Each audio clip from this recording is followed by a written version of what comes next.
Sarah Ferguson. Ce discours très embarrassant pour sa fille Eugénie Dior. Cela partait d'une bonne intention, comme à chaque fois. L'intervention s'est terminée en un grand moment de gêne, de ce qui oblige à faire semblant de n'avoir rien vu, ni entendu, comme toujours. Sarah Ferguson, ou le mauvais running gag de la famille royale, et durant son exil forcé aux États-Unis, au début des années 2000, l'ex-épouse du prince André a survécu, en moyennant ses interviews ou des participations à des télé-réalités discutables.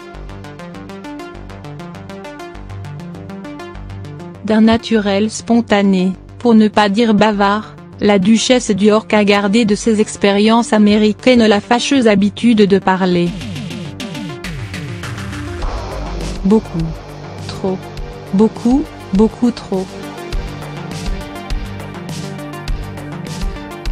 Dernier exemple en date, ce 22 novembre. Alors qu'elle célébrait le 10e anniversaire de son association Stretch Hill, au palais de Kensington, l'ex-belle-fille d'Elizabeth I, à nouveau tolérée chez les Windsor, n'a pas caché son excitation, tourbillonnant d'un invité à un autre. Jusqu'au moment où elle a pris la parole devant ses invités. Petit raclement de gorge et puis, Fergie s'est lancée et comme une balle perdue. Très fière d'avoir sa fille Eugénie, très épanouie, devant elle, la duchesse d'York s'est mise à évoquer la terrible scoliose qui a menacé la croissance de la princesse et la contrainte à passer par le bloc opératoire. D'abord, de manière émouvante, en évoquant sa fierté de voir sa fille marcher jusqu'à l'autel de la chapelle Saint-Georges, avec une impressionnante cicatrice courant le long de son dos nu.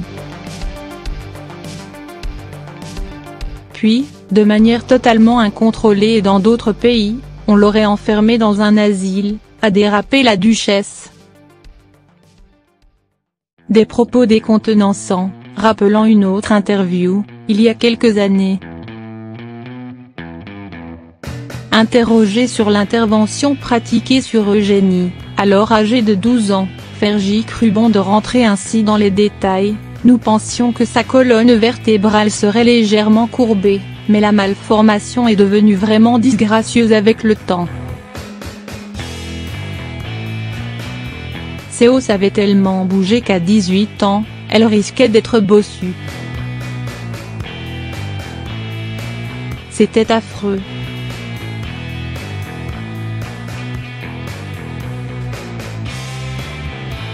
Ce 22 novembre, Eugénie Diork l'a écouté. Sourire figé, comme souvent.